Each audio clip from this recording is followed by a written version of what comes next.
So tell me, world, are you scared of the dark? When it all goes down and the lights go out, I'm not the one you wanna see. Some will and some won't, some do and some don't. Now tell me who you're gonna be. See, I couldn't really give a fuck if I am so unbearable. All that I really care about is that I'm uncomparable. They're bigger than me and they're quicker than me, but they know that nobody is sicker than me, cause they can kill X and they can kill Y. Hello, welcome, Devil Sniper here, episode number 14, season number 5 of our career mode of West Ham United. And before we get into this episode, just wanted to say thank you for the feedback and the comments over the last few videos. It means a great deal to the players, to the fans, to the board, and to my good self. The feedback was sensational, and I just want to thank you guys for that. And have a quick look at the Barclays Premier League table.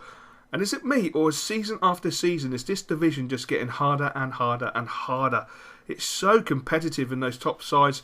I mean, at the end of the day, I think Huddersfield are probably going to be odds-on favourite to be relegated. I mean, they've only got a point in the first 6 games. Conceding goals for fun. So, yeah, I'm a bit worried for them already. As you can see, John Guidetti is 6th in the top goal scorers, which is fantastic. And an ex-player of ours is actually in the top goal scorers, as you will see. Number 15, Bassey at Southampton, scoring goals for fun at this moment in time. And I'm going to give you a world exclusive. McVitie's have put pen to paper to the West Ham complex. And the West Ham complex will be taking place. It is started. We have started to build the West Ham complex, and the complex will include the McVitie's Arena, the Jaffa Cake Factory, and also a number of player homes. More details will be revealed on it. If you're actually interested in watching the West Ham complex, I will be releasing videos on the West Ham complex on how it's built and what's going into it. So that should be good fun. You'll be able to see how the complex is integrated into the career mode, which will be something that I don't even know yet, but it should be good fun, and there's going to be a lot of hard work going into that, so it should be great. But you will see the world exclusive £500 million complex. It is absolutely going to be audacious. The plans, as I say, have been drawn up, the plans have been okayed by McVitie's, and groundwork has officially started on the actual complex. So I can't wait to see the complex and actually see my house, because McVitie's even threw in a house as part of my new contract that I signed with the club, a new 5-year deal. Anyway, we have bigger things to worry about at this moment in time. As we know, Bassey is the informed striker at this moment in time in the Barclays Premier League, scoring 3 goals in his last 2 games, only making 2 appearances for Southampton so far this season, but scoring 3 goals. And not only that, Southampton have Collison, an ex-West Ham United player, and also Knockhart, who is an ex-West Ham United player. And again, look at that table. It really is quite competitive. I mean, so many teams that are already in amongst it. I know we're only 6 games into the season, but you know, if you make a couple of slip-ups, that could really cost you, and you could easily fall away from the top group, which is really, really worrying. But ex-West Ham player there, Collison, really starting off firing on all cylinders, knocking a ball in the box, but great clearance. But a ball falls to Mayuka. He tries to knock it into Davis, but West Ham just don't seem to be defending very well. The ball comes back into the box, and thankfully it's just slotted over the bar. But Southampton really setting their stall out to come and apply a lot of pressure to West Ham United. Sissoko with a very sloppy ball into Olajon. Olajon probably won't be happy with that. He's just recovered from a hamstring injury, so I'm sure he wouldn't have wanted to stretch for that ball. That's not really good play there by Sissoko. But Filippo knocking the ball back out to Olajon, who's showing no signs of that injury at this moment in time. The ball back inside into Sissoko. Sissoko into Benzia. He rolls his defender. He tries a shot, but unfortunately it just goes wide of the post. But again, Southampton straight onto the attack with Bassey. Bassey interlinking with Mayuka. Mayuka back into Bassey. And Butland is out super quick, but the ball is not cleared by West Ham United. Failing to clear it. The ball comes into Collison, and Davis has the shot. And thankfully, Butland puts in the important save, but Sissoko is in the centre of the park, feeding the ball into Benzia. Benzia again, going around his defender with ease. He slid the ball into the bottom corner after 36 minutes to send out a message that he should be playing first team football. Really starting to find some form, and we're going at half time. West Ham United 1, Southampton 0, but Southampton definitely seemed to be playing the better football in that first half. Cork was always in amongst it, along with Bassey and Mayuka, and Davis puts the ball into Bassey. A poor defensive clearance there. The ball comes back out to Cork, and Cork has slotted home the equaliser after 49 minutes. Some sloppy defending there from West Ham United, which we haven't seen for a long time. Looks like Sissoko's getting rather physical with the Southampton lads there, barging through them. And again, poor defending. The ball falls to Mayuka, and he slotted it home after 72 minutes. It looked like Butland actually got the save on it, but the ricochet fell straight to the feet of Mayuka and he slotted the ball home to give Southampton a precious lead at West Ham United. And it looks like Olajon is going to come off. I think that's more than a precaution than anything, due to the fact that he's just recovered from a hamstring injury.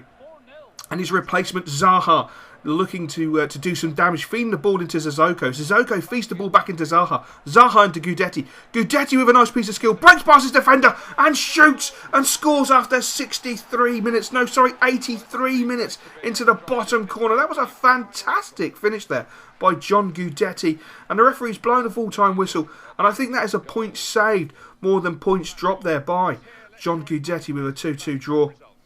And we have some great news coming from the training ground. As you will see, there's going to be some highlights of the West Ham TV, and it's Filippo. As you know, Filippo hasn't scored in, well, I think it's 5 games now. The next game against Everton will be his 6th game without a goal if he fails to score. And as you can see, he's staying behind after training and putting a lot of effort in while we look at our youth players. And I want to speak about Leroy Mills. Leroy Mills actually played a reserve team match and scored a hat-trick, which is unbelievable. It's absolutely sensational. And that's got a lot of clubs, such as Arsenal and Liverpool, actually looking at this lad. So when his contract comes around, we could be losing him. So we're going to have to keep an eye on that situation. The same with Danny Barrera. His contract is going to be coming up soon. He's going to be turning 16 soon. And as you can see, the media are hyping it up that today marks the 6th game without a goal for Filippo, which is something I'm personally not worried about. As I say, you know, he stayed behind after training. He put so much additional time and effort in. I have no fear. You know, at the end of the day, Filippo is a fantastic player. He creates a lot more goals than he probably does score, as we all know. You know, last season he scored a lot of goals, but he created a hell of a lot of goals. And yes, he does come up with big goals, but I'm sure he'll break his duck, and hopefully it'll be today. But as you can see, that draw has dropped us all the way down to 5th position in the league, which is unbelievable. But we pick up the play with Eduardo in the centre of the park, knocking the ball into Filippo. Filippo looking to try and create something, gets past his defender with a nice piece of skill, tries to go for the goal.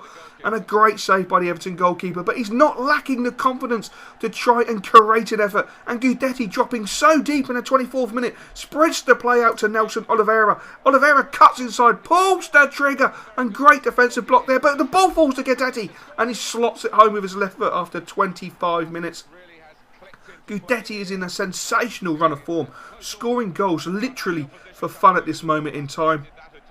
Absolutely playing really well, but Everton failed to capitalise on a good piece of possession there, and Stephanie picks up the ball. He knocks it inside to Eduardo. Eduardo into Isco. Isco, who is reported in the paper that he's so happy that he signed a £2.8 million contract with West Ham United, which will see him stay at the club for 3 further years, which I think is a big coup for West Ham United. Isco's a very big player and linked with some of the biggest clubs in the world. So to keep him at West Ham United, I think a lot of credit should go to the management and to the board, because I think that's absolutely fantastic. But Jelavic into the box is blocked by Kolka. Kolka doing absolutely magnificent work. The cross is coming from Jelavic, but Butland takes that with consummate ease. And it's Gudetti knocking the ball into Nelson Oliveira. But Oliveira feeds the ball back into Gudetti. Gudetti into Filippo! And Filippo, after 45 minutes, doubles the lead and breaks his goal-scoring drought. His first goal in 6 games. And it means a great deal to him. That was fantastic play there by John Gudetti, knocking the ball round the corner into Filippo, and Filippo didn't even think twice and slotted it home. And we go in at half-time, Everton 0, West Ham United 2, and the boys have a swagger about them. Feeling good, playing good football, and looking good at the same time, which is fantastic. We come in the second half, and Everton are definitely up for it. They feel that they should have definitely scored in the first half. The ball comes into Doris. Doris with a bad first touch, but he makes up for it by slotting it home after 60 minutes into the bottom right-hand corner. Butland looked to come out. He thought that Kolka was going to step across and clear the ball because Doris had such a bad first touch, but no. Doris just slotted it home with his left foot. And it looks like we're going to make some substitutions. Rodriguez was complaining of a slight groin injury at half-time, so it looks like he's just going to be taken off for a precaution. Obviously, Gudetti and Filippo going off is, again, just precaution, just to make sure they're kept fresh. But Adrian with the ball slots it home after 62 minutes, after literally just coming on the pitch. Absolutely dominating the possession there. Great first touch, great turn, and an absolutely majestic finish to give the West Ham a 3rd goal and literally put this game hopefully out of sight. But Everton coming straight back. A great ball in. Fellaini going up with Butland, but Butland is equal to the challenge and keeps the ball. And again, Dorrans down the right-hand side really come alive in this second half, playing some really good football. At the centre of all the attacks for Everton. Again, another cross ball in. Everton seem to be taking the route of knocking the ball in for crosses. Not getting too much fruition out of the actual crosses. The full-time whistle goes. Everton 1, West Ham United 3. And we bounce back straight away after that slight slip-up against Southampton at home, which I think was a point gained and not points dropped, to be honest, to be totally fair, because Southampton played so well. And yes, the media have it bang on. The performances from Guidetti over the last few weeks have been absolutely sensational. Like Filippo, this guy stays behind after training. He puts in extra training. He does a lot of work on finishing. He does a lot of physical work. You know, he's trying to muscle up more, which is fantastic. He's a right handful. He's so quick. And him and Filippo are forming such a relationship and such a partnership in between cam and striker. It's fantastic. Hopefully Benzema or Nelson Oliveira will sort of close in on what's going on with those two and add to that partnership. But as we can see, Jess Rodriguez has come to me. Hey boss, I feel I've been progressing. I would like to discuss my wages. Oh, here we go. I feel I should be earning more based on my contribution to the team. I really appreciate if you could take a look at my contract, please. Okay. We will do. Let's have a look at your contract. What are you currently earning? What are you currently earning and how much do you want? So you have a 2-year deal. You want an additional 2 years. So you've got a 1 year left with 9 months. Yep, I'll do that. I think that's pretty damn cool because, to be honest with you, Jess Rodriguez is a fantastic player. He's got such good technical ability. His acceleration away from defenders is scary, and I mean scary. It's absolutely fantastic.